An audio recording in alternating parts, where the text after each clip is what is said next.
Hi hello welcome to Sakshi cinema. Inaya Sultana ఇంతవరకు చేస్తూ వెళ్ళింది చిన్న చిన్న పాత్రలే అయినా యూత్లో తనకి క్రేజ్ ఉంది.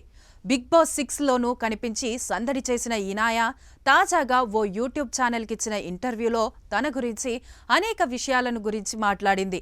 నేను ఊరు నుంచి వచ్చా, ఎలా ఉండాలి, ఎలా మాట్లాడాలి, ఎలా కనిపించాలి అనే విషయాలు కూడా అప్పటికి నాకు తెలియదు, కానీ ఆ తరువాత నేర్చుకుంటూ వచ్చాను అని చెప్పింది. బిగ్ బాస్ సీజన్ 6లో నేను ఉన్నాను. 14 వారాల పాటు సందడి చేశా. అయితే ఆ తర్వాత కూడా నాకు సినిమాలలో ఛాన్స్ రాలేదని వాపోయింది. దాదాపు ఏడాది పాటు ఏ సినిమా చేయలేదని, డిప్రెషన్లోకి వెళ్లిపోతానేమోనని భయం వేసిందని తెలిపింది.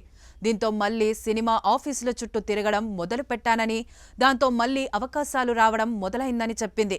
అయితే తాను చేసిన సినిమాల్లో చాలా సీన్స్ ఎడిటింగ్లో పోవడం బాధను కలిగించిందని తెలిపింది.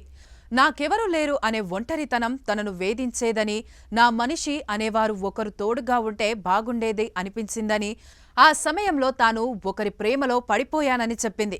అతన్నే పెళ్లి చేసుకోవాలని అనుకున్నానని, అన్ని రకాలుగా అతన్ని నమ్ముతూ వెళ్లానని చెప్పింది. అయితే ఆ వ్యక్తి తనను మోసం చేశాడని, నాదే పొరపాటు, నాదే తప్పనే విషయం అర్థం కావడానికి నాకు కొంత సమయం పట్టిందని చెప్పుకొచ్చింది. సాక్షి టీవీ ప్రసారాలను నిలిపివేయడం చట్టరీత్యా నేరం. సాక్షి టీవీ ప్రసారాల కోసం మీ స్థానిక కేబుల్ ఆపరేటర్ని వెంటనే సంప్రదించండి. డిటిహెచ్లో, ఇంటర్నెట్లో కూడా సాక్షి టీవీ ప్రసారాలను వీక్షించవచ్చు.